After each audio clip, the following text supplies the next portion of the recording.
Greetings, friends in Twitchland. Coming in for a night of ghoulishness. Hope everyone is doing well. Got a little bit of news coming in to start the night off. Welcome to everyone. I've seen a bunch of people just pop in. Feel free to say hi, or not, as the case may be.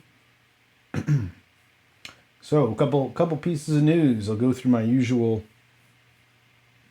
introductory talk. Tavern chat, topical chat tonight. Decided to go less specific TTRPG focus and perhaps a little bit more of a seasonal focus on the hungry dead. That is, beings of folklore that make their way into pop culture and role-playing games that are angry or hungry or visiting spirits. We're at Twitch TV from the Tomes. Fox and Board Games. I've just gotten my custom URL today, my handle today.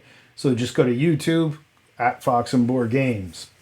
Hopefully by tomorrow night, if not by Friday, definitely, we will have some exclusive content up on the YouTube channel.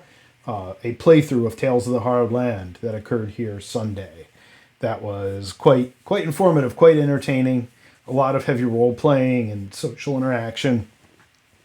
But it gives you an idea of the play style, my game master style, and how the game works. So if you're interested in seeing all that, please go ahead and subscribe to the Fox and Board Games channel or pop on over there. And if you so desire, you could take a look at all that later in the week. Also, Twitter, Instagram is back, and Facebook at Fox and Board Games. They're going to start being updated again more regularly.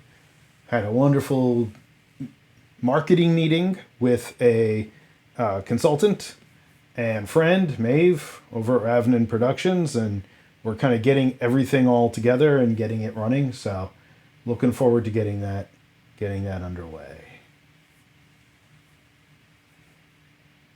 So where's this leave us tonight? As usual, feel free to jump in and say hi and chat and let me know what you think. Let me know of your own input and experiences on this topic. What do we have? We have Nikki. Hi, Nikki. So we're starting off with the topic of the hungry dead. It's a very, as all of our topics that we discuss here, it's actually fairly large. It's not exclusive, obviously, to role-playing games or even our modern movies or culture or mythology or anything like that. And why am I even addressing this? Well, obviously I have a pretty deep interest in things dark and weird and ghoulish. I always have.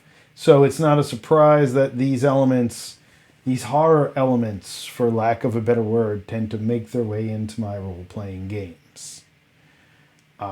And my fiction. So most of my earliest fiction kind of dealt with a lot of these same themes, and so it makes sense it carries over. But the inspiration for this came in talking a little bit about the superstitions of Tales of the Hard Land. There's Peach. So it's on perfect timing for the Pickmans model adaptation, isn't it? It's we will get to that. I assure you. I'm sure, as you guess, I have a lot of things to say about that. I haven't finished Wish House yet, so we won't talk about that yet. Though I will say I'm only finishing it because I'm 2/3 of the way through it, and kind of like halfway through, I was ready to tap out of it. I like all the others. I like all the others quite a bit. Lot 36 I thought was a better Lovecraft story than either of the two Lovecraft stories so far. But anyway, we're going to get to ghouls. We're going to get all about ghouls later. But yeah, so these myths are very old. And one of the oldest myths, popular, yeah, fantastic. Absolutely, yeah, I agree. And I would even say the graveyard rats had a truer sense of that than Witch House in particular, which I'm kind of watching and I'm like, Okay, yeah, whatever. Again, I understand I'm in the minority and that well, except for you, that are probably really like hung up on certain details. But we'll talk about all that in a little bit. One of the earliest mythologies, well, some of the earliest mythologies of these sorts of creatures, and they are originally the Preta. Well, the creatures that appeared in my game were called the Preta. Pratak, I actually called them, or Prektar, I actually called them, a slight variation based on the linguistic changes that I adjusted. They are hungry ghost children, for lack of a better word, and they're pretty common actually in Hindu folklore, probably from the earlier Buddhist folklore regarding hungry ghosts. Actually, PJ, this is also a callback to our one LARP in which I played a hungry ghost character, sort of. Well, sort of. Variation between a hungry ghost and a dragon-like being. But anyway, that they are the spirits of creatures that died without sustenance, and they have this kind of eternal sustenance or eternal desire for sustenance that also enrages them, and it makes them very dangerous. And the one commonality that all these things have in all of these folklores is that they're very dangerous. And in my game, I used them as an environmental obstacle. They weren't necessarily there to be fought like your traditional undead in an RPG. And again, this is all stuff we're going to evolve as far. Yeah, good tea. Yeah, remember that? I drank so much green tea that night. I didn't sleep for, I think, 36 hours. But these creatures are ingrained into these various folklores, and they all have to be placated. And in the RPG session I was running, the group had visited this forlorn mountain pass, this castle on a hill. And no, it doesn't go in a Dracula direction, though it seems like it does, because they had to travel up this dangerous pass to get to this castle, to go to this Raj's court. Well, for lack of a better word, it was set up very much like a Raj's court in the one area that was kind of this holdover from the really ancient remnant part of the Rubari Empire that had stretched really far south. But otherwise, so they get up there and they find out, and they had left half their group down at the bottom of the hill, this was not at all planned, of course, because I'm sitting there and I'm just like, okay, that's good. So they get up to the top of the hill, and they finally get audience with this noble, and they just happen to mention, oh, well, the rest of us, we didn't know what to expect, so we wisely left part of the group down at the bottom of the hill. Well, at this point, the kind of the shudder erupts in the court, and they find out, well, after dark we close the gates and we throw a goat outside and we hope that keeps them at bay. And immediately then, of course, panic ensues. And I wasn't really sure how it was going to play out. But these undead children, not unlike the ones pictured here, start emerging from the shadows. Now they're semi-corporeal, but they can still consume, they can still hurt you. They were warded off by light and fire. So that was the tactic that had to be used to keep them at bay. And there were a lot of them. This wasn't a combat-oriented encounter in which they could fight through zombies. These things would have eventually probably worn down and killed the party. And there were enough of them, and that was intentional. So they become this environmental obstacle. They become this thing that has to be negotiated, that can't be taken out through sheer force, kind of like a zombie horde, right?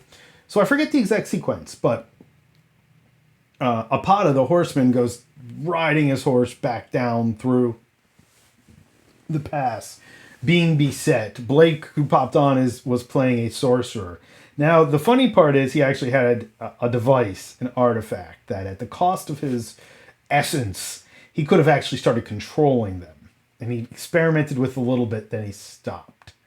But they eventually do get the group back up and manage to ward them off long enough through these various methods to get back into the castle to safety. And they throw a goat over, and and it's gone. Not Neil's pet goat, unfortunately. That got eaten later by something else. But so these are based on the Preda, and there's quite a few accounts of them in Indian folk stories and urban myths, even to this day, of areas of the cities, the poorest parts of the cities, being haunted by these creatures. And in many cases, they're actually portrayed as rather pathetic. They're being portrayed as these lost souls that were abandoned in life, and they need this food to survive. But in many stories, they become very dangerous very quickly, and they will soon eat anything or anybody that's out around them. This is not unique to India. There are the Buddhist hungry ghosts. We believe this is probably a parallel evolution or a counterbalance, or say a resultant evolution from the Buddhist tales of the hungry ghosts, who are very similar. But the hungry ghosts, the Chinese hungry ghosts, there's very specific rituals and seasons and customs, and I've known modern Chinese people who still follow all of these customs. Speaking of course, I have to be joined by a black cat tonight for tonight's chat. Halloween cat. Halloween cat's gonna go knock the microphone over. Not quite. There is this tradition in South Asia and Southeast Asia of these beings. They are not in any way, shape, or form unlike predecessors and successors. In Babylon and in other Mesopotamian cities, there was Edimu, or Ekimu, or Ekimulu. The last song we were working on with Teshley was actually called Ekamula, and it was about Babylonian vampires. And there were several different classes of them. Well, actually, let me go back, because this is actually very common in all these folklores, that there are like these different classes of these creatures. The Chinese hungry ghosts are very similar. In the Hindu tradition, there are three different types. There's the Bhuta, the Preta, and the my pronunciation of Hindi is terrible, Pishnaka. And there are slight variations. The Bhuta is more what you'd consider a ghost. It's more like a ghost that haunts a particular spot. The Preta are considered the malevolent spirits of a dead person, and they generally hang out in the cremation grounds. And they hang out in the graveyards, and they feed upon the flesh of the living or the dead. Sound familiar, right? And the Pishaka are actually an evil spirit or a being that comes to inhabit a dead body and comes back in that form. And this is also very similar to the earlier Babylonian myths. And the Adumu is considered to be either a person, an evil person who rises from the dead to drink the blood or eat the flesh of the living out of hunger or out of vengeance, or because their funeral rites hadn't been respected. These are all, of course, very close to what we're going to hear later about Eastern European vampire folklore. That inspires all of our modern vampire folklore, right? So the Adumu are kind of the most ancient prototype of this creature. And I find it interesting that all these really early myths from non-Western cultures share a couple things in common. The one thing they share in common is that these things can either, let's see. Well, we're going to talk about the pre-Islamic ghoul next, because that is the exact direct descendant of the Adumu, and probably related to the Preta and all that. And they're still around in Islamic culture too. They just don't call them that. They'll call them ghouls, but the ghouls are thought to be a type of jinn. And we're gonna go to that. And that's where our idea of ghouls and all that comes from, right? So there's Adumu, and then there is the kind of subsets of it that do things like cause disease, or eat a certain part of a creature, or drink the blood of a being. And now again, all these things are echoing this kind of same mythology, these beings that consume some aspect of the living to sustain themselves. And sometimes they're corporeal, sometimes they're incorporeal, sometimes they are there for a malicious reason. Sometimes they are there because they can't help themselves. And then there is the ghoul. And the ghoul is where, of course, we get the word ghoul from. And they are the creatures that, very much like their Hindu counterparts or even their earlier Mesopotamian counterparts, hang out in usually forlorn places, burial grounds. And in fact, the Arabic ghoul is interesting because they're often portrayed as women, as Gula is a female ghoul or the mother ghoul. And they supposedly also have magic powers in that they can throw their voice or imitate somebody you know, or look like an animal, or look like a lost child and lure you into the graveyard and eat you. And in all cases, most of these creatures will feast on either living or dead flesh or blood, or both, which is kind of an interesting idea that there's been this source root creature or mythology that has just kind of transplanted among the early non-Western world and even continues up through today. And as I said, there's still a belief in the ghoul. Even in Islamic Arabia, they call it a jinn, though. They say it's one of the jinn, one of the forms of the jinn, is that they'll appear to be this ghoul. Let's see. Best Egypt Kingdom of Murad. That's best value Egypt Kingdom. So, right.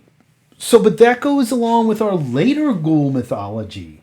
Now, ghouls are of particular interest to me because they are unlike almost all of our other supernatural creatures, and they are almost entirely neglected in today's folklore. Right? So let's say we've got these creatures. There's also the Lamia in ancient Greece, right? Similar type of creature. These things are not at all. Yeah. Yeah, and not only that, tax collectors, they eat your flesh. What's the difference? And that's what's interesting too, because in Arabic folklore is the first time that we see ghouls having a personality. We see some of these beings have a personality. Now, a big difference is between, say, the Preta, the hungry dead spirits, or the Chinese hungry ghosts, or the Gaki. And the Gaki are really weird. They're very typically Japanese because you find these spirits that come back from the dead to do everything from drink your blood to drain your essence to eat your toenails and your feces. Like, I'm like, hello, like where did that come from? This kind of bizarre sudden turn of these vengeful spirits or these hungry spirits that need part of a living being to survive, to one that eats the waste of living beings. I mean, that's really like, in our ancient folklore, that's pretty unique. And I'm not sure how old the Gaki legends actually are. I mean, some of them can be traced back to like the 15th, 16th century Japan. And I'm sure it goes back further. The Buddhist hungry ghost legends are very old. But in every case, the hungry ghost needs to be placated by an offering of food, or they haunt you and they do bad things to you. The hungry ghost does not necessarily eat you or drink your blood or drain your life force, depending on what story you are listening to. So we've got these kind of early legends of these creatures of the night, right? I don't think it's a very far leap for anybody who's versed in this folklore to draw this conclusion that this is how the Southern Slavic, who were influenced by the Indo-European migrations, there's not much leap. Exactly. The Strigoi. There's not much leap to our earliest idea of what vampires were in the Eastern European tradition, which are radically different from Bram Stoker and all that later, and Hollywood, and Lost Boys, and Interview with a Vampire, and True Blood, and all the fun stuff we love now, and Vampire the Masquerade, right? So that comes at the end. How the roles these creatures play in different games, right? They're the heroes in Vampire or in the White World. Well, depending on what White Wolf world you're playing. So there are these vampires in Eastern Europe, except they don't really act like we think of as Count Dracula. They act much more like these other spirits, and they alternately eat flesh or drink blood, or both. Usually one or the other, though. They shapeshift into animals. Early on, it was dogs, wolves, birds. Bats didn't come till much later.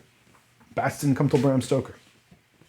In fact, I've talked to Romanians who have some historical and family grasp on the folklore, and they know of basically being haunted by spirits that can drain your life. And they often appear as balls of light, or they appear as a night bird, or they appear as a dog.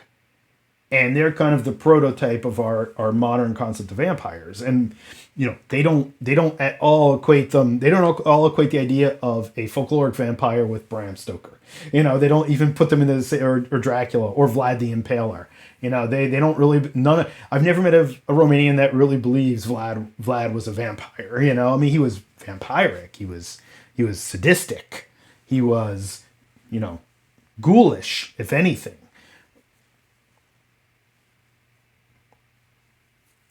God, yeah. Well, yeah, and gave us Andrax. Yeah, really. Gee, thanks, Bram Stoker. So there are these creatures that inspired this folklore and also traveled to the rest of Europe. Now they've started to lose their identity though, as just these child ghosts, predominantly. Like a lot. Well, there's some conflicting. A lot of the Preta are envisioned as hungry dead children, and that's where I got the idea of the creatures for Tales of the Hallowed Land, these spirits, which are actually a common belief throughout the area that is controlled by the Rubari culture. So they were real in this mountain pass area, but there are probably even areas in the cities and the cremation grounds where they leave offerings for them. And by the way, one of the earliest Akkadian words for all this is Galu. Galu, which also means it means a spirit of the underworld, but there's also some weird etymology that, especially as it gets translated into Arabic, it means crow, but not the bird crow, to scream. And that's really weird. I haven't really read enough, and I don't know Arabic, so I can't really go to the source of this and really study it. But it's really interesting that those words. So, and by the way, I the fact that ghouls. This is interesting too. Ghouls, a hyena, or a wild dog, is one of the original forms that they thought the Arabic ghouls could shapeshift into. So this has two immediate resonances that we can think of. Obviously, modern werewolves, vampires. In which, by the way, in Eastern European folklore, the idea of a werewolf and a vampire, and a witch were all basically the same thing at one point. It was kind of used interchangeably, and they were all considered maybe having been human, and maybe being spirits now, or having always been spirits, or being undead. It was never very clear. But then it also makes a leap to the dog-faced demons of H.P. Lovecraft's account of the mad Arab Abdullah al-Razed penning the Necronomicon in the desert and being taunted by the dog-faced demons that were calling his name and howling his name. And this is almost a direct reference to the Arabic ghoul. And therefore we also see this direct line of skirting around even the vampire folklore, which is, to my knowledge, HP never got into, and then introducing this ghoul folklore. What time is it? Are we ready for Pickman's model yet? Not quite. I'll lead this on a little bit more to the modern pop culture renditions. So obviously, all this is very regional too. And we know this. We know that some of the New England vampire folklore up your way, PJ. Yes, I've been to Mercy Brown's grave. No, I didn't see any vampires, but I read the stories Yeah, I'm sure HP would have found vampires terribly common and pedestrian in his world of otherworldly madness. I find that the what I found when I went to Plebeian, even when I went to Mercy Brown's grave, I did not encounter any vampires, but I did encounter a very sad story of a girl with probably cholera or at least consumption, who was blamed after her death of killing her off her whole village. But that's not a story that's only unique. There were two cases of that in New England. There was a case in rural Puritan Pennsylvania, very similar, and there were a lot of very similar stories that came out of Eastern Europe, even as far as into Germany, of this idea of this spirit coming back, haunting the family, and causing disease, and draining their life, and then once they died, they'd become the same thing. I mean, that was, again, right, that becomes right out of Dracula. That comes right out of, or Dracula took that right out of this folklore. And that now has become the common staple in vampire stories. So it's a really interesting movement. And of course, we know what happened was Bram Stoker was reading the accounts of one of these vampire burials. I believe he was reading about one in Romania. And he had also been studying mythology of sorcerers and these other kinds of supernatural accounts of ghosts and witchcraft. And then he read the story of Vlad, the Impaler, and said, "Oh, this is it. This guy was the king of these creatures, and that's how we get them. And that's how we eventually end up with True Blood and Vampire the Masquerade, which are basically the same thing. Except True Blood's a really entertaining version of it. And What We Do in the Shadows. That's how we get What We Do in the Shadows, right? It goes all the way back to the Akimu of ancient folklore. But ghouls. So they're like a really totally unique thing, right? I mean, we have the ghouls of pre-Islamic Arabia, which share more in common with vampires. Or, I'm sorry, with the Preta, the earlier hungry spirits. Then we have the later ghouls in Arabic folklore who are jinn or related to the jinn, who actually act more like kind of what we think of as modern vampires in terms of mind control and shifting into animals and things like that. So with this interesting evolution of this creature. Now, as far as I know, HP is the only modern ghoul author. Of course, several people have authored stories of ghouls based on his, where he really makes them their own species and they have their own society. And that to me was the big flaw of Pickman's model. That they made the ghoul this kind of rubber CGI monster, and they never played connect the dots that you're born into this family with this blood, or through black magic you're infected by it. And the ghouls, especially the ones living in the dreamlands, are basically people who eat flesh. Now, there was a little bit that touched on towards the end, the Rakshasa. So the Rakshasa are actually ghouls as well, right? They were one of the sources of the ghouls. They were also in Indian mythology. And they also could shapeshift. They were evil spirits, but there's some early crossover in their being undead. Now, the Likrata, that weird creature that still hangs around somehow from First Ed D&D, is also a variation of this mythology. That they were considered a demonic animal that could imitate voices and lure people into graveyards and eat them. So, like, whoever knew that goofy-looking horse monster from First Ed D&D that has somehow survived in all its iterations was actually based on also Indian folklore, Hindu folklore. It's really, I found that out when I decided to use them in a game at one point. I was like, what has anyone ever written about this weird creature? And it turned out that it was right from a pretty early Indian manuscript on supernatural creatures. They're also found in Greek mythology. Actually, this has it listed as Greek mythology. Actually, I believe that I read an account that related them directly to the Indian subcontinent.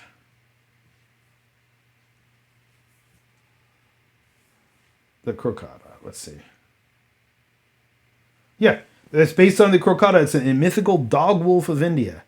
Linked to the hyena, it's said to be the enemy of men and dogs.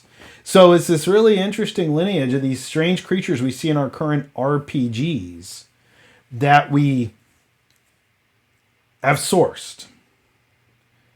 Now, in terms of how ghouls are treated now, we obviously have our D&D and Pathfinder ghouls, right? We don't know if they have a society. I haven't really explored it. I don't know. I don't know if, there's been any kind of investigation into that. I'm sure in a supplement there has been. But they act more as an obstacle undead that you can fight generally around 3rd or 4th level, and pop this open. And they're generally pretty easy to deal with, right? I think they can still paralyze you. I know in Pathfinder they can. And I know in several other of these games they can. Let's see. So there's our D&D ghoul, right? We have stats for them. They're chewing on an arm, though, so we know they're still ghouls. Yet if you look at the ghouls in Call of Cthulhu, they're rubbery, loathsome monsters that have a countenance similar to dogs. People who are born into the families of ghouls or who hang out with ghouls in the dreamland, like Richard Pickman, can turn into a ghoul. And that was the other huge flaw of Pickman's model, is the whole point was that he disappears into the dreamlands, then comes back as a ghoul. And they totally just ignored it. And I can't even, sorry if anyone's watching, there are spoilers of Pickman's model here. Sorry about that. Cabinent of Curiosities. So I'm not sure why they didn't even, there was no reason to not even have some aspect of that in there. Because that was the whole point of the story.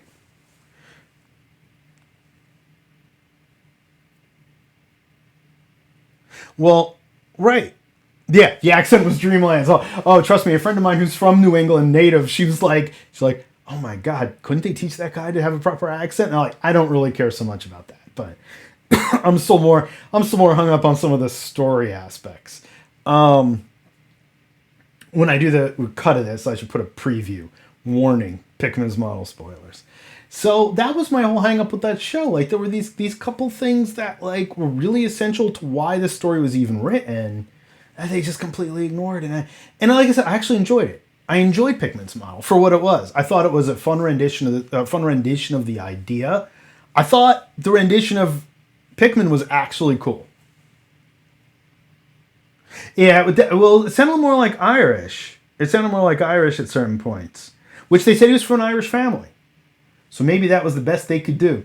Wait, best we can do is he has an Irish accent. And I said I actually enjoyed the story. I just kind of was left okay, so where's the rubbery, loathsome dog-like monster that was once a human, but you can tell it was still human? It still looks like the person you knew, but now it's this ghoul. Which is a common theme in all of the folklore as well, right? In D&D, that's never quite as clear. They call it undead, and they say, okay, someone killed by a ghoul can rise as a ghoul. They don't know if there's this real society there. They don't know if there's this, this intention there, or if they're just monsters. Oh, what's their do they give their intelligence here? Well, they speak common. Okay, so I guess we can extrapolate that. I haven't read the new ghoul, so devourers of flesh. Abyssal. So they give them abyssal origins instead of dreamland origins here. So the ghouls are the native inhabitants of the dreamlands in Lovecraft's world. And what's interesting is the ghouls of the dreamlands, especially when you get to Delta Green later, are very intelligent. Subterranean empire of ghouls, exactly. And that's in Delta Green, too. When you get to Delta Green, you find out that the entire underworld of New York City is overrun by ghouls. And they're smart enough to also integrate into the topper society, the top dwelling society. And that's what was kind of cool about reading about them in Delta Green. Like, oh, wait. So they're kind of like Chud crossed with like Lovecraft's, more. And they actually differentiate there that the born ghouls and the ghouls from the dreamlands are intelligent. People who become transformed into ghouls are often, they're often feral. And there's another class that's higher. They're a playable race. I saw another supplement where the ghoul was a playable race, and I thought that was really interesting. So that starts to verge into how we're treating them now. Are they undead anymore? If they're their own subterranean species.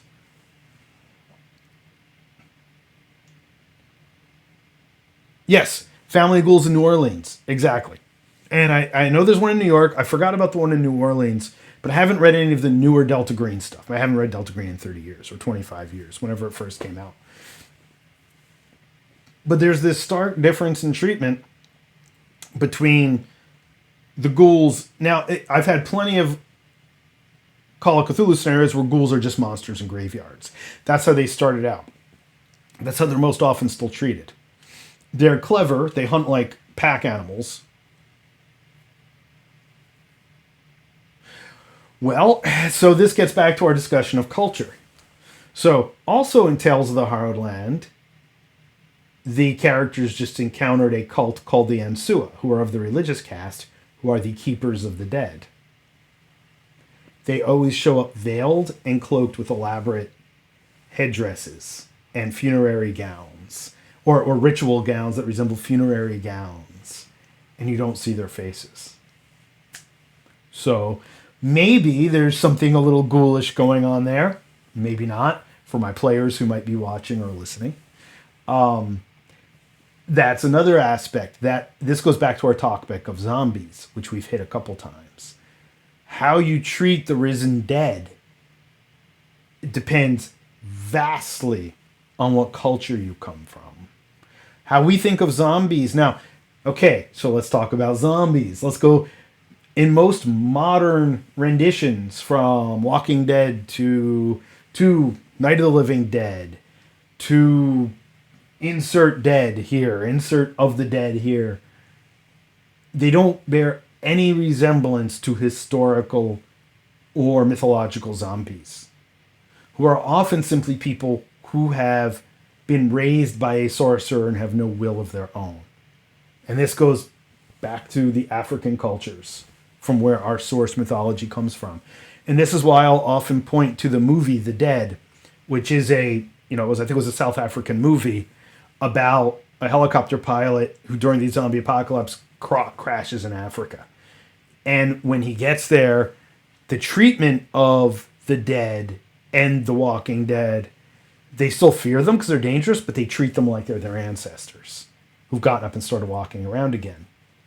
And I remember talking to, I think she was Haitian, a Haitian woman who was taking care of my grandmother for a while, talking about when her father or her uncle died. And they literally treated him like he was alive for hours. Until the doctor got there and said, no, he's dead. And it was really, really interesting. And as, a modern, civilized American, it almost sounded weird and creepy and barbaric, but from their cultural perspective, he wasn't dead yet. And he could have gotten up and started walking around at any time. And they treated him like that. And this was in the early 90s. This wasn't in, 1940s Africa or Caribbean. This wasn't 1940s Caribbean or the African subcontinent. This was, fairly modern. So again, our treatment of the dead is very unique. And this idea of the zombie has changed in modern pop culture. They're more like ghouls. And in fact, if I remember, George Romero originally referred to them as ghouls. He didn't refer to them as zombies. He referred to them as ghouls. And they later became known as zombies. And if Chris is watching, Chris Rizzo, we had a conversation about it online. This idea of eating brains was like a joke like from skits later on. Like in none of the original folklore or movies was there this idea of brain consumption, except maybe among the Gaki, because they eat everything else that might be attached to humans. They probably eat brains too. So let's see. Well, right. And so here's the interesting thing, though. In Norse culture, the Draugr is one of the things closest to our idea of a zombie that there is, but it's also ghoul-like and vampire-like. In, as far as we can tell, the burial rites of the mound-building Scandinavians, pre-Viking era and into the Viking area, they literally thought the dead were living in those mounds. And they would sometimes come out, living a whole other life in those mounds. And that you would go and meet with them and bring them food and bring stuff to them. And we watched Norsemen. Norsemen gave us the wonderful Barrowite scene that Peter Jackson robbed us of, right? Because that was the concept of, and that's right out of various saga aspects of having to go into the mound, go into the underworld, because they believed the mounds were the entrances to the underworld, where the dead were living this life. Now, sometimes when they were particularly wicked or wronged in life, or died under circumstances that were unpleasant, they'd come out of the mounds. And they were really horrible to deal with. They acted like vampires or zombies or ghouls or any of these other things that would come out and eat the dead, often starting with their former neighbors and family. So again, even in Scandinavia, and I think I've touched on this before, but Scandinavia has this history of corporeal ghosts. And it's really interesting that there's even several accounts of infant and children who died coming back in a corporeal form, especially if they had been murdered, coming back in a corporeal form to haunt people. So it's this kind of Scandinavian brooding going on there, right? Yeah, so I mean, Lovecraft's ghouls, there have been two kind of takes on them, right? And on modern ghoul folklore, like, are they people who began to eat flesh and they became obsessed with it or were compelled to eat flesh like the Wendigo? Right, and the Wendigo is this whole other topic that fills this same niche. Because the Wendigo originally wasn't ever dead. They are wicked spirits that convince people to eat flesh. This whole idea, like, I just watched Antlers, which was quite an entertaining film. But again, their idea of a Wendigo is this horned deer spirit thing. That's very modern. That does not appear in any of the traditional folklore in which the creature has been called the Wendigo. There are similar folkloric creatures in Native American folklore, but the original Wendigo was simply a spirit. Yes, we've seen more of a, right. We've seen more of a transmissible malady. So is ghoulishness in a way, right? And that was kind of what Lovecraft was getting at. Like, if you go to the Dreamlands and hang out with ghouls long enough, that's what happened to Robert Pickman, or Richard Pickman. He hung out with the ghouls long enough that he became a ghoul. And he started craving human flesh and dealing with their ghoulish feasts, you know? And that was kind of retained in the story. Sorry, Neil, if you haven't watched Pickman's Molly, you might have gotten some spoilers there. I should have given a spoiler alert. But it's really interesting that there was this concept that also tied them into the Dreamlands, into the gods and goddesses of ancient Egypt. And as we know, the Anubis cults in ancient Egypt are the direct reference to the jackal-headed creature or the dog-faced demon. These were all things that were drawn in these later incarnations of the ghoul and the zombie. And let's talk about how zombies are treated in RPGs. I mean, they're basically kind of like they are in movies, right? Often kind of these hordes that you have to fight through. These kind of mindless hordes. Now, in some cases, like the early episodes of The Walking Dead, they were using tools. They picked up windows to smash rocks. They turned doorknobs. And then it was like, they kind of just forgot about that. And they became more like your traditional movie zombie.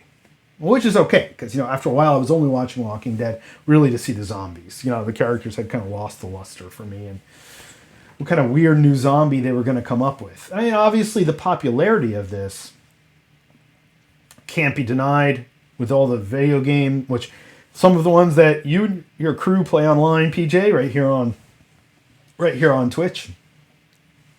And I'm certainly not saying they're not fun. Yeah, so I kind of got that idea. Like I saw the one trailer of one of the more recent Walking Dead episodes, and like I've told you, just not that interested at this point in the formatting of the stories. And I'll probably will watch it at some point and get back to it. But I gathered that they were implying that they had evolved in some way, shape, or form. That they were starting to do things that were different, which I think that's kind of a natural way to handle the story. I think that's kind of like 28 Days Later zombies are still like the scariest I've ever seen. Like those were legitimately scary to me. Like the undead horde, yes, there's the creep factor, you know the rotting creatures shambling towards you, especially if you knew who they were. That's really creepy.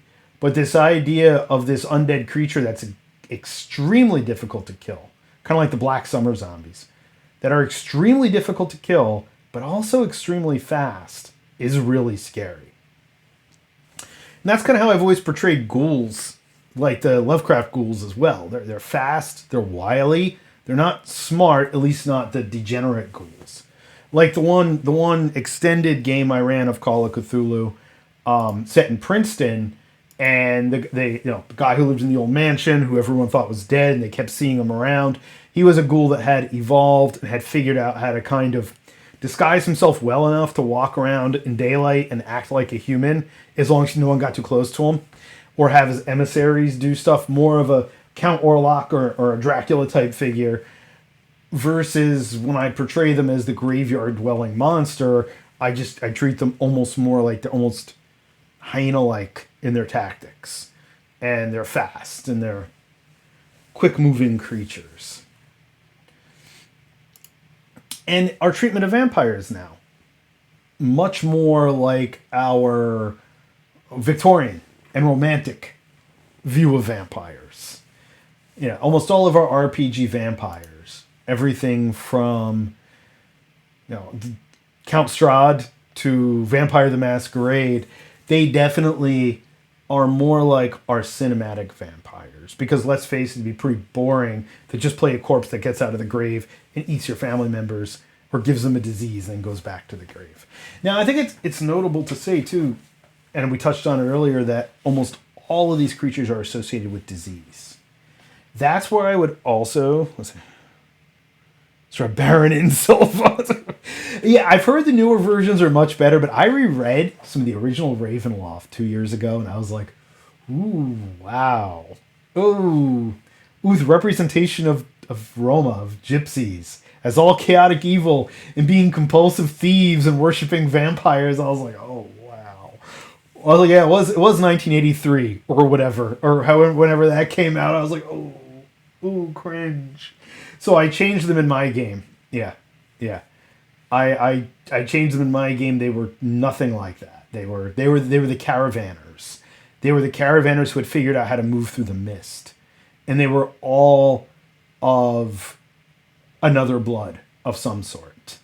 I kind of put them in that same category as sort of like tieflings, sort of fey touched, that they came from somewhere else and they could... Yeah, from the words of my ancestors. Oi. Yeah, seriously. I mean, that was some cringe stuff, right? That was some high class, some high end cringe coming from the old Ravenloft when I reread it, 40 years after its release or something. I was like, wow. Or 30 years after its release, however long. It was 40 years. I was like, wow, yeah, that did not age so well. I haven't read any of the new stuff. I know people who've played Curse of Strahd and like it very much, and I think it drops a lot of that. So, but even let's get to the only vampire stuff that matters, which is what we do in the shadows, and even that is all this kind of extension of that idea of the vampire, of that idea of the undead.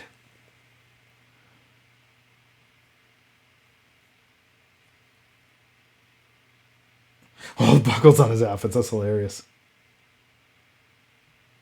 His long cuts itself. That's awesome. Yeah, what we do in the shadows, that's what I say. It's like vampire role playing if people were realistic about how they made their vampires. That they were just these morons who managed to survive for hundreds of years. They weren't suave. They weren't, you know, extravagantly beautiful. They're not like any of these stereotypes of Count Dracula, or they're not cool like the Lost Boys. They're these literal idiots who just have happened to live this long. You know, and that's why I love it. I think it's absolutely hilarious.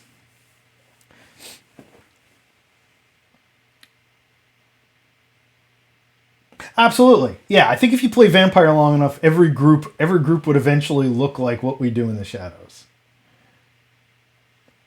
Well, right. That's also this very, sophomoric, very romanticized version of vampires. I mean, I think my favorite vampire that I've played anytime in the recent memory is the Nosferatu, Jan Portor, who was basically Artie from Peaky Blinders as a vampire.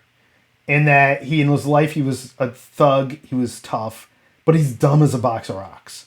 Like he's literally as dumb as a box of rocks. And he lives in the sewers. He keeps going about his life like he did when he was alive, except now he's dead. He could turn invisible and do really weird things. But like his whole problem solving is extremely limited. He's not clever. He's not like, he's one of the only really dumb vampires I've ever played, and it's hilarious. It's hilarious. And people would like just be amazed when I would do stuff as a character. I'm like, okay, this is vampire, so it was folklore myth of the Europe. Yeah, okay. I had stuff bookmarked just in case I need to look something up, but I think I covered most of it. So I don't know. We're 50 minutes in. You people listen to me babble. I don't know why. You guys have it better doing on Wednesday night? No, seriously. Thanks, of course, for popping in. But what do we have as far as other people's ideas and how they've done unusual things in these in games, or how they've extracted from pop culture? I didn't berate you. I just mentioned it regularly, that you had a new phone and now you could join in. So, the Ravnos, again, started off as that bad stereotype. Like, that was my joke. The player's handbook from First Ed D&D was, let's take an ethnic stereotype and turn it into a vampire. Everything from the Giovanni, which, coming from Italian descent, I have no problem embracing the worst stereotyped aspects when playing a Giovanni. But, like, the Ravnos, they eventually made more like the Rakshasa. And they started to equate them to the Rakshasa of myth instead of these... Yeah, the Gabagool, yeah. They started to change them into these these undead masters of illusion that weren't, like, remotely... they weren't remotely aligned with human morals. And not just like, oh, they're all kleptomaniacs like the original version, or they all have a vice. But they actually became something that was really interesting later on. Because originally they were one of the things I just read and was like, oh, ooh. But yeah, so then White Wolf turned everything on its head. Right? Like, instead of having to fight the monsters. Well, yeah. So that was the original thought of the Blight Realms beings too. Well, yeah. So then Brian Lumley gives us the mythos, the Lovecraft mythos vampires in Necroscope. Yeah, that they're literally some elder horror that takes over you. Yeah, and the idea of that undead, of them being of this sorcerous energy that animated these creatures. I mean, that's more, yeah. Yeah, Neil turned me on to Lumley's books, I think. Or I started reading them around when we started hanging out. But, yeah, and I didn't want to make the Blight Realms undead your typical just flesh-eating risen undead. Because that's already been done so many times. To make it a center point of a game, I mean, I thought it had to have some sort of different track. Had to have some sort of different focus. And the fact they were part of some larger, in effect, eldritch intelligence that was animating them and making them congregate and them getting more powerful. I mean, that's kind of that was kind of the natural conclusion to that. Yeah, so even in talking about the Blight Realms material, obviously I've had a very long fascination with these sorts of creatures, with this sorts of mythology. And we didn't even get into werewolves, because werewolves are this other thing. Werewolves, especially when you start to look at them in the context of indigenous religions, shapeshifters are this very different thing. Though, like I said, what's really strange is all of these myths, going all the way back to at least Arabia, what would be modern Arabia, and I would guess before that, pre-Arabic cultures that were there, they all equate these creatures to having the ability to shapeshift, usually into something canine. Now, that could be just simply because dogs, hyenas, jackals, even wolves will hang out around corpses and eat carrion. So I guess that's a natural conclusion. I guess that's a natural leap in the evolution.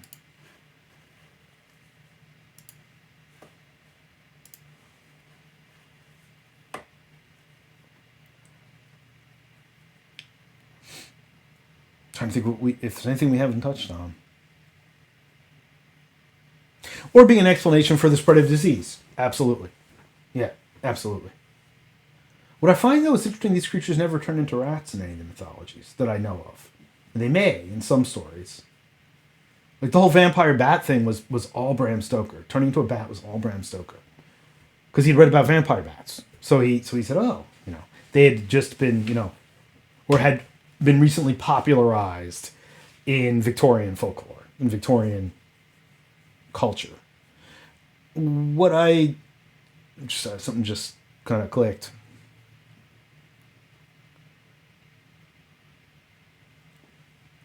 And they're natural scavengers, yet vultures aren't associated with these creatures, which I also find interesting. And I guess partially because we're also dealing with creatures that are thought to be active at night. Hyena, wild dogs, jackal, they have daylight cycles, but a lot of them are definitely, even coyote are definitely more active at night. And then we could transition to the coyote and the skinwalker legends. But that's, again, to me, that's very different.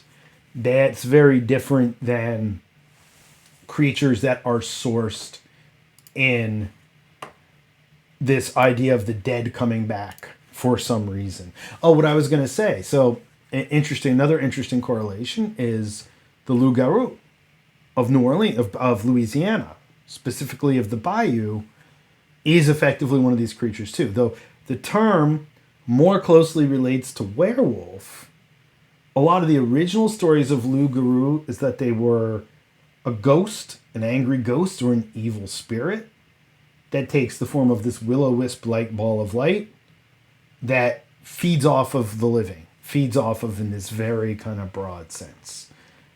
And I'm going to guess that, I think I talked about this either last week or this week on chat, the thought is that was brought from Europe by the French, and then the Acadians brought it down and who become the Cajuns. This was all related to the ghost vampire folklore of their homeland and of Europe. And France, by the way, is just a hotbed of werewolves. And Scotland. Both had these really extensive werewolf hunts and trials, and almost rivaling witchcraft trials. And they were obsessed with werewolves. And I only bring that up because of the Acadian link. And how there seems to be this crossover. And that the loup-garou, which we think of as a modern werewolf story in the Bayou, is actually closer in relationship and in behavior. And there's one really famous, I want to say it's a Hungarian story, of this family that was visited by this ball of light that would give people nightmares and drain their energy basically overnight after night after night. And of course later they go dig up a corpse of somebody who had died. I think, a grandfather or an uncle or somebody, and his corpse was fresh. And they do the usual. Cut his heart out, make a tea out of it, cut up the rest, burn it. The usual things you do when you think you're being haunted by a vampire or vampire-like spirit. Well, that's what I've got. The floor is open. I will remain here for a little bit. If anyone has stories they want to share or ideas or thoughts. Now, Neil, yeah, the idea of Lumley's vampires, the Von Fear, were really, really, really interesting. And I didn't get that far into the next scriptures. I got 2 or 3 books in. I don't remember how many there finally were. But I was like, this really was a unique... And I've only read a little bit of Lumley's other Lovecraft stuff. His mythos stuff. And I should probably read some of that. Because I know it's actually even referenced in the Call of Cthulhu books. Way too many. Well, you know how I feel. Like, I really appreciate stories that can be told in a compact fashion at this point. Even if there are various volumes of it, like having one complete tale. Yeah, I think I got through 3. I think I got through 3 and was like, okay, I think I'm good. Undead Power Couple. Old Jack Spratner. So, yeah, I mean, again... So are they undead in the sense that they're ghoulish? Okay. I can see this. I can definitely see this playing out. Well, we have this body with no blood in it. What are we ever going to do with it? Well, I guess we'll just feed it to my ghoul wife. It's funny. I've talked a lot about this with Neil and Blake and Tom and most people who I talk to regularly. But I find it interesting, like, how these horror figures... Yep. These horror figures take on this aspect of this beatable villain in most RPGs. And in fantasy RPGs, that's the nature of it. But I think this also is interesting in the context that I've mentioned before. Buying into horror and actually using these things as figures of horror is extremely difficult for most RPGers to kind of access. Now, last year at this time, I talked a lot about horror in RPGs, so I don't think I'm going to cover that quite a bit now. Maybe I'll revisit that again. But we've talked about it again recently. It takes a lot for a group to buy into this idea that they're not going to be able to defeat this monster and make everything right. And I think that's also a lot of the tropes that we take away from movies and pop culture. And again, I don't think that's bad. I think it's just a different play experience, and it's just become increasingly difficult to have most groups, unless they're invested horror players,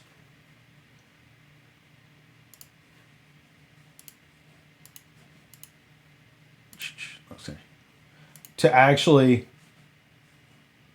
feel like, let's see if this checks. Yeah, there's one of the Lovecraft schools.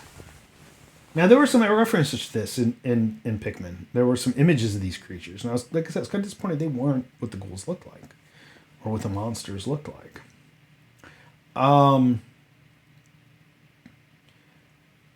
So it also just, there was one other point that I was going to wrap around to earlier. Now it slipped my mind, of course. So I'm covering this ridiculous amount of hypertext information. Oh, so Pickman's model was actually rendered once before in 1971 as part of Night Gallery. I don't think I've ever seen that.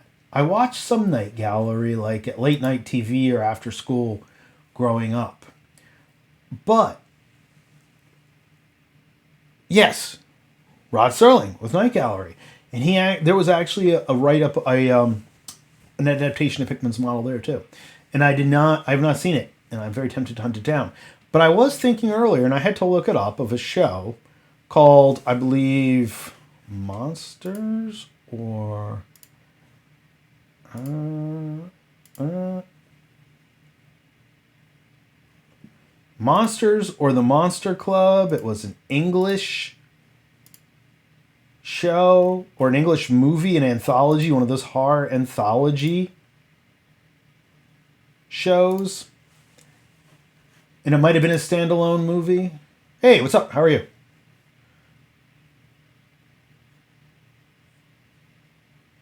Good to see you, Wendell.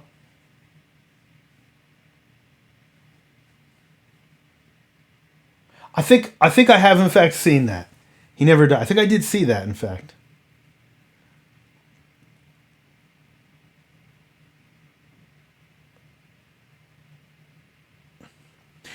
Monster Club. I think it was called Monster Club or Monsters, one of the two. But it was an '81, a British anthology, horror anthology.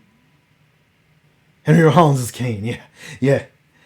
Where there was a village, a ghoul village, and they were much more. In a way, I was like, that's more like Pickman's model than actually than the. It was more like if you had gone to the Dreamlands and gone to one of his ghoul villages, and the whole theme was that, of course, in the end, the narrator starts to realize he's related to these ghouls or he's one of these ghouls. I mean, it was pretty much a combination of the thing on the doorstep and Pickman's model, you know. So it was that was actually a really cool version of modern ghoul folklore. And they did murder people, but for the most part, they were going around the countryside grave robbing other towns, and it was kind of a cool story. But I remembered it earlier. I was like, what was that movie? They had like human ghouls, like human ghoul hybrids. It was those were the things, the humans that became ghouls, and I looked it up, and it was called Monsters or Monster Club. I'd have to check it up again. Glad you like the chat. Good to see you. Hope things are going well on your end.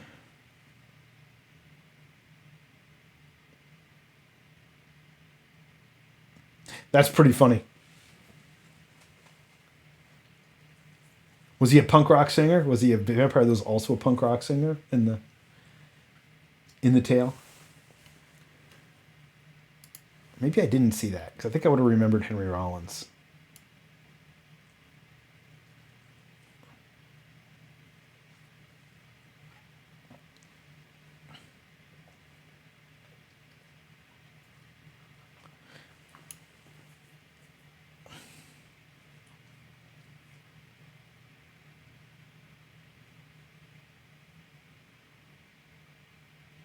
Yeah, I don't remember the Night Gallery. I don't remember the Night Gallery ghoul. I don't think I've ever seen that one.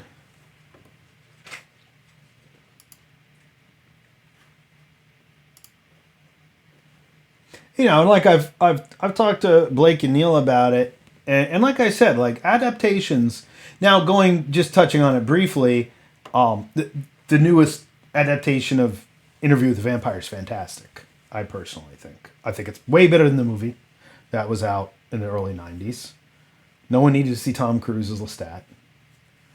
Who wants to see Tom Cruise as Lestat? Said I want to see Tom Cruise as Lestat. Said no one ever. Who ever actually read Interview with a Vampire? I think that despite the alterations in plot and in setting and in character, I think that this particular version of Interview really captures the spirit, which has kind of been my complaint with the Lovecraft episodes of Cabinet. Wasn't that there were alterations, but they left like these really kind of key things out that really captured the spirit of it. Box off, of course, yeah. Box office said, of course, that's what it was. We need someone to actually watch this movie about vampires, so let's put Tom Cruise in it, because he was extremely popular at the time. Whereas I'm glad with Interview, they went with the modern Interview, the AMC Interview. They went with Grey Worm's in there, but as Lewis. But they basically took people who were not very well known, or at least not huge stars, and they really played these convincing renditions of the characters. And I think they're really fantastic. But again, that's this direct lineage from Bram Stoker.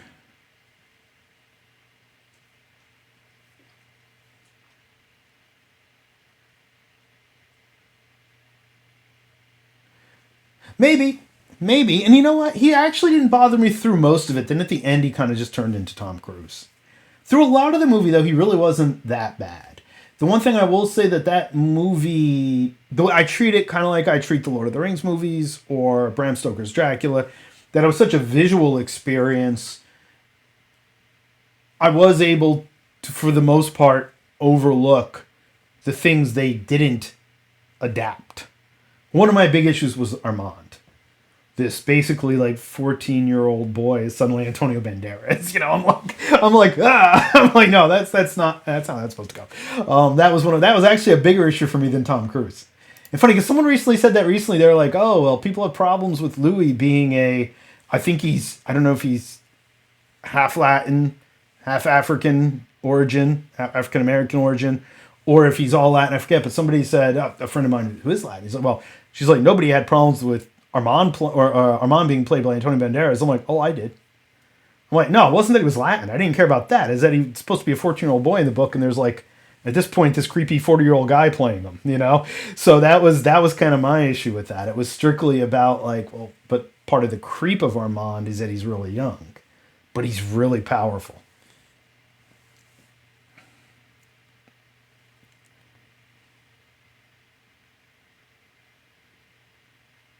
Well, right. So this is also what I say, like with any of those adaptations that I have an issue with. I'm like, okay, you kind of just made your own story with some inspiration from the source. You could also just rename it. And if I had gone into that, say, hearing Pickman's Apprentice or something like that, I would have been like, oh, okay, I'll buy it.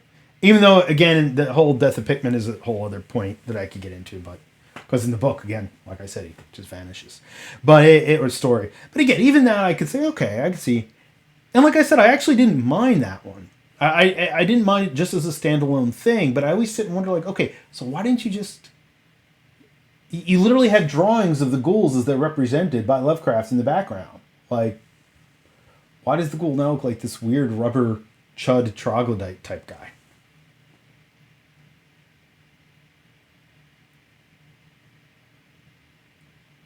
Oh yeah, yeah. I've heard about that, and I haven't seen that, but I've actually heard that was fairly entertaining.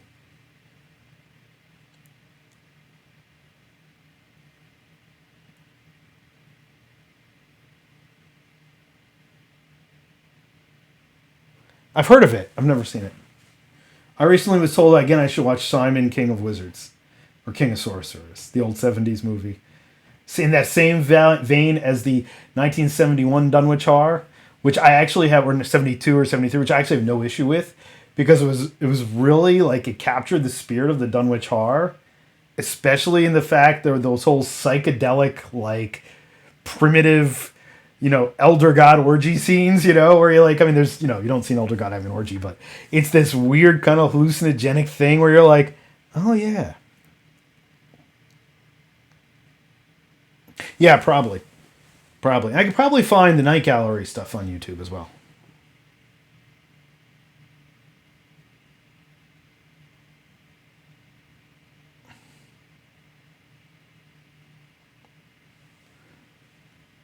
See, this is what we need to see. Some additional viewing suggestions.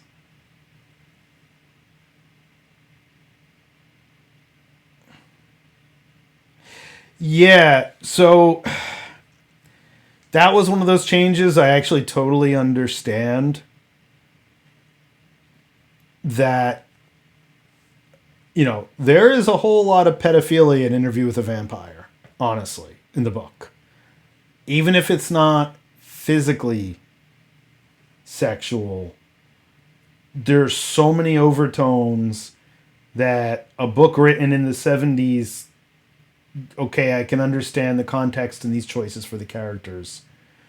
Seeing a lot of that on screen today would definitely have a different impact. So, right, she was a little kid in the book, and that's what made her so creepy.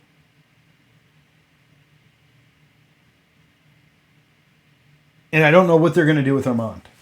Because he was supposed to be 12 or 14 or something, right? And that was part of the whole thing is that she encounters this other vampire or this other vampire is encountered that's not a child, not because again, also when Armand was made, 14 wasn't necessarily a child anymore.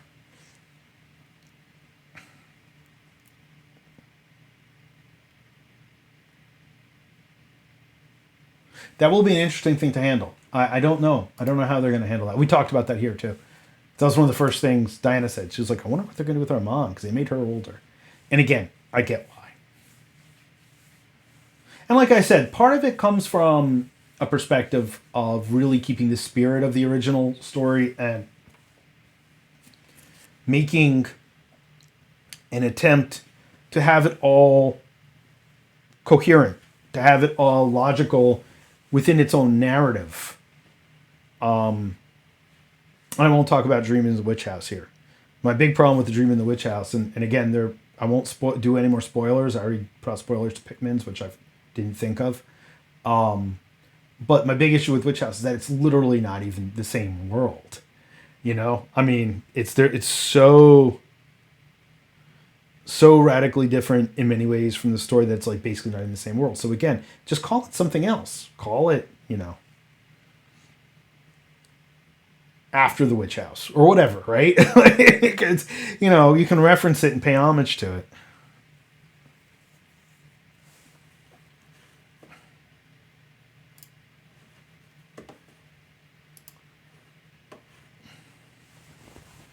I'm just going to be quiet for a few minutes and read what you guys are typing here. What you folks are typing here. That's hilarious. All right, that looks like it might have to be a must-see.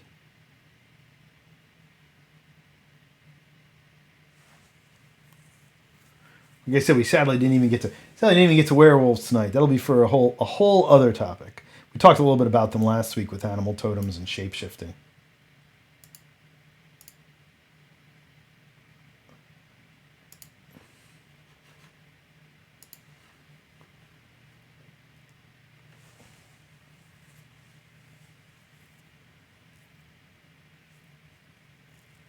I think, just touching on RPGs again for the moment, I think especially in a fantasy setting like D&D or Pathfinder, some of the most effective uses of these creatures could be in ways that people don't expect, such as the vampire and ghoul combo in your game, PJ, or what about a ghoul who's like a reputable trader, right? And you have to go get something from him, and you get there, and I think there was actually a sequence like this in a supplement, that like an unofficial D&D supplement that was published some time ago, like one of the off-brand ones, where the players get to this house of somebody they're supposed to talk to, and they're there like eating a leg, or they're chewing on some part of a body, and the players realize that the person's like either an ogre or undead or something like that.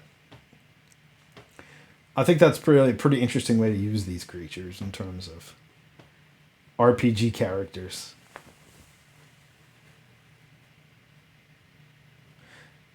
Yeah, but a playable ghoul would be kind of difficult.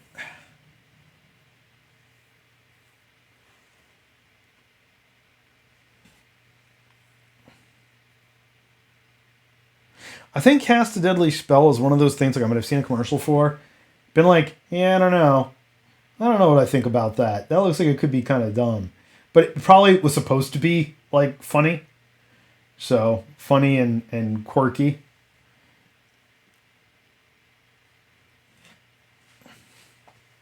So perhaps it should be something that I go revisit.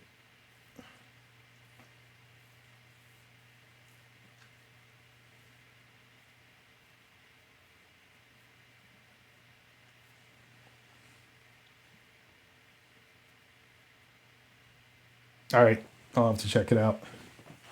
I definitely have a bit of a... So what year was it?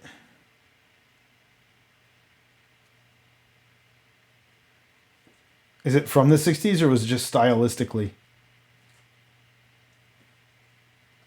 Or 80s, sorry. Okay. Yeah, it was one of those things I probably saw an ad for and was like, yeah, I don't know if I'm going to like that. I never got back to it. 91? All right. I'll have to get there and see what I think of it. But if like everybody here is recommending it and you're telling me just to expect that, to expect something, ridiculous, then I will definitely go into it with that mind. Okay. So it's film noir. Yeah.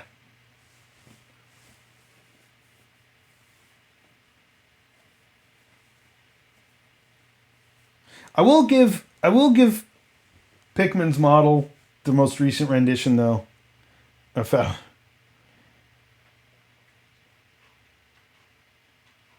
Okay. All right. I can get into this.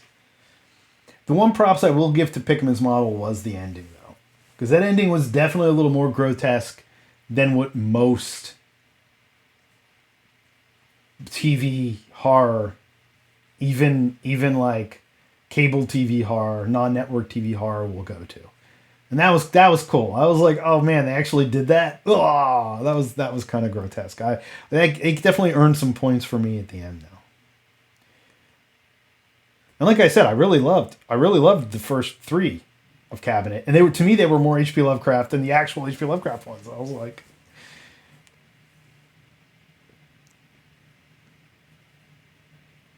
I like the tying in of the great old one that keeps reappearing.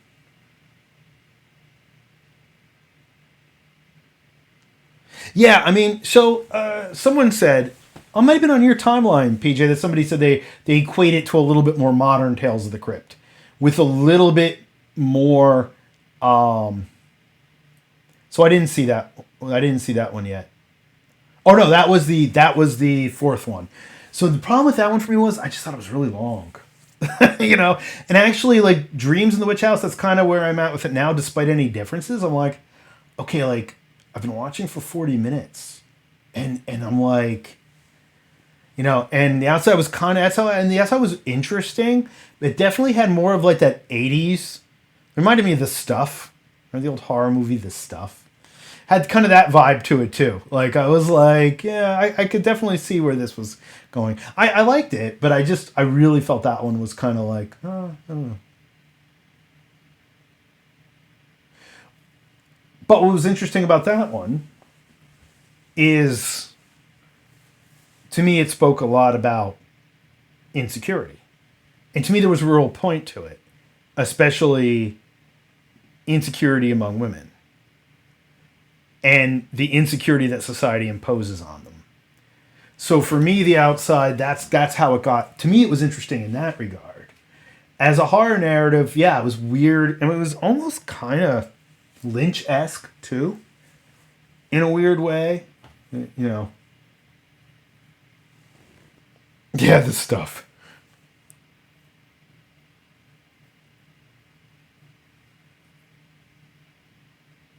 Yep, the stuff. Yeah, that's what it reminded me of in a lot of ways, and because the stuff was also all about consumerism. I mean, it was a dumbass movie, but it was so much about consumerism too, and that was the whole point. There was definitely a Cronenberg feel to that one as well. Yeah, Lynch Cronenberg. In fact, I'd probably say more Cronenberg now that you say that. And like I said, I enjoyed it for what it was, but my only thought was that it did really kind of drag for me at points. But I thought it was still well done. Yeah, yeah, exactly. And this is totally off topic to our current. Oh yeah, the TV ads were brilliant. I was like, oh look, it's Dr. Oz. Not to get political, but I will. It's like this is Dr. Oz. Look.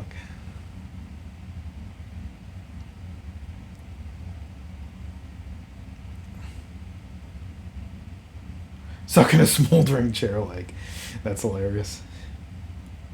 All right, I'll dig that one out.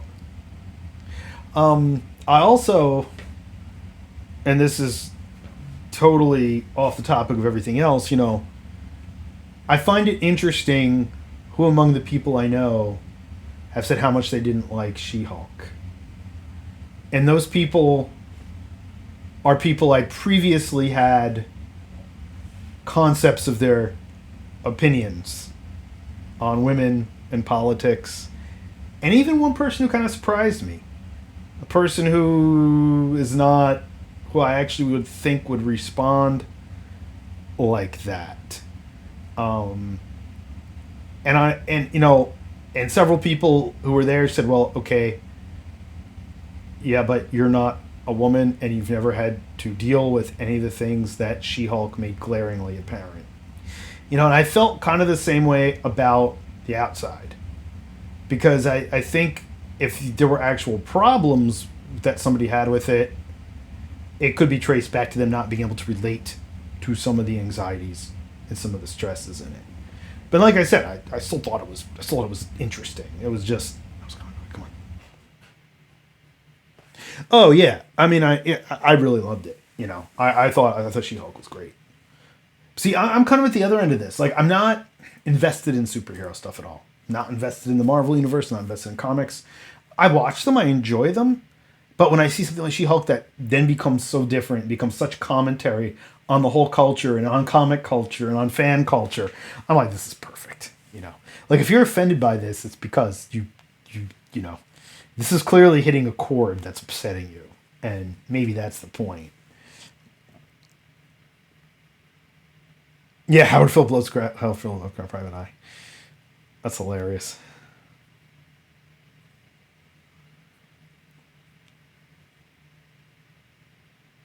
Yes, yes.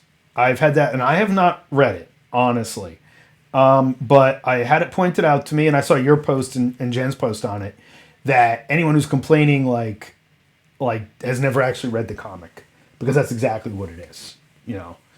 And again, it was as much about commentary as it was social commentary as it was about everything. And I understand there's this move, we can't politicize comics and science fiction. Well, they've always been politicized. You know, they've always been politicized. They've always had points. Then we get into all these uncomfortable territories, like talking about, do we still like HP? I would talk about these ghouls and references, and by all accounts, we're just like, oh, talk about cringy. The early Strahd stuff being cringy. Go read some of HP's correspondences with Robert E. Howard, and then you'll really get cringy.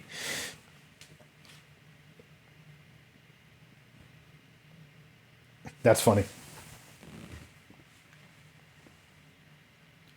All right. Have a good one. Thanks for coming in. Thanks for everybody for coming in. Thanks, Blake. I've only harassed you 2 or 3 times this week. Don't worry, I'll continue to.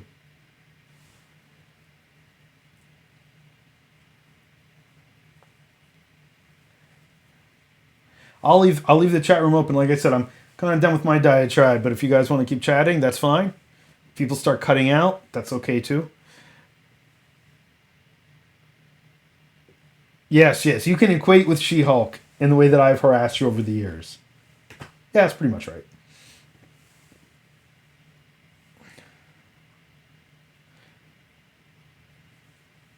See you later, Nikki.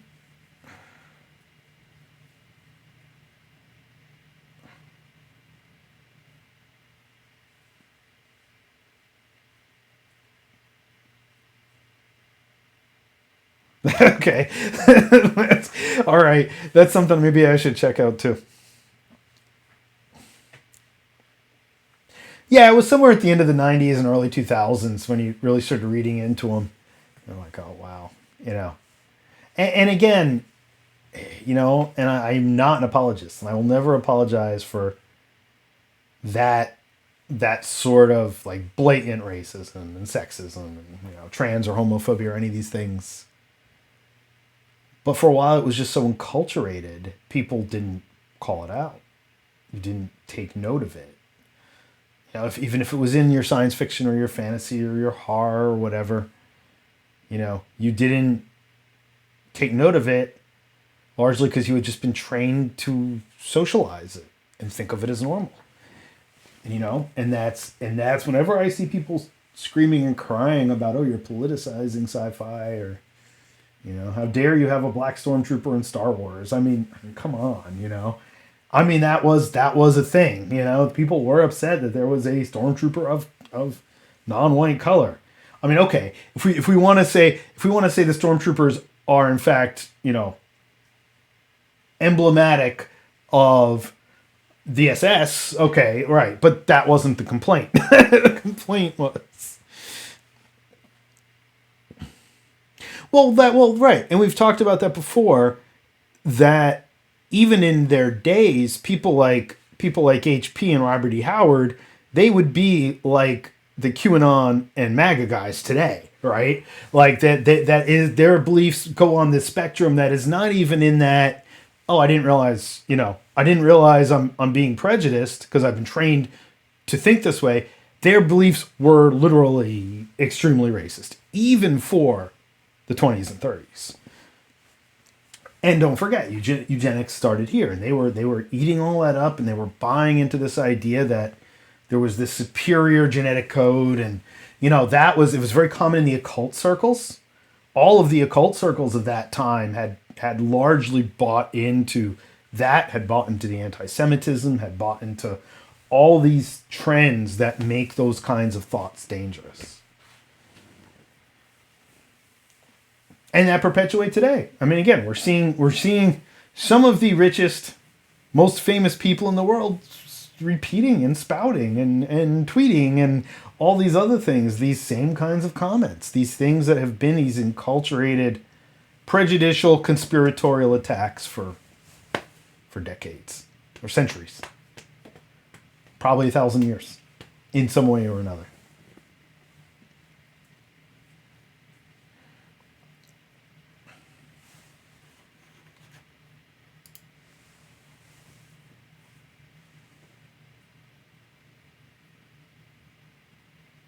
Yeah, globalist.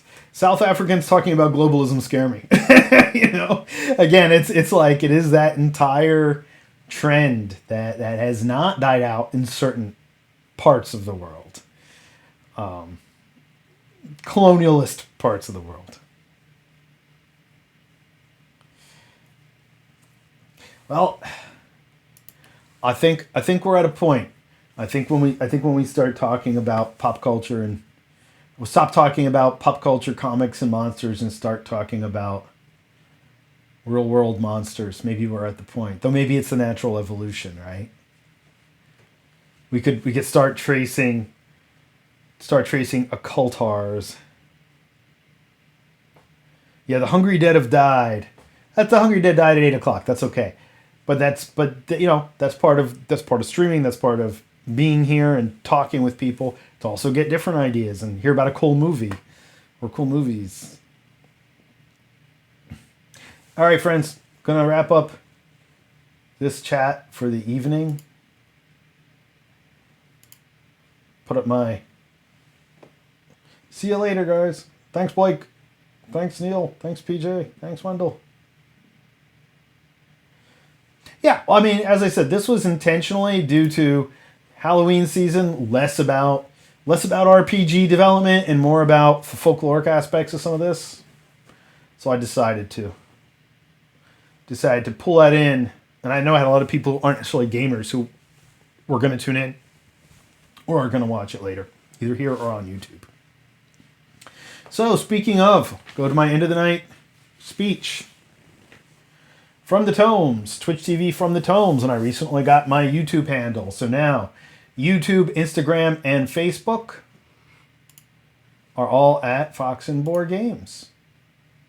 You can find everything at foxandboardgames.com. And stream live, watch live streams, participate in live streams here, including chats such as tonight. And then over on YouTube at Fox and Board Games. Instagram's back up and running. Go over and give me a like on Instagram. I'm going to start being a little more active with that.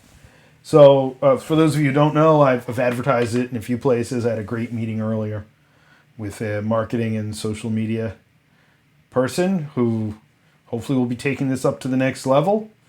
And we will probably, by Friday, if not tomorrow, have our first video playthrough of Tales of the Hard Land role-playing game.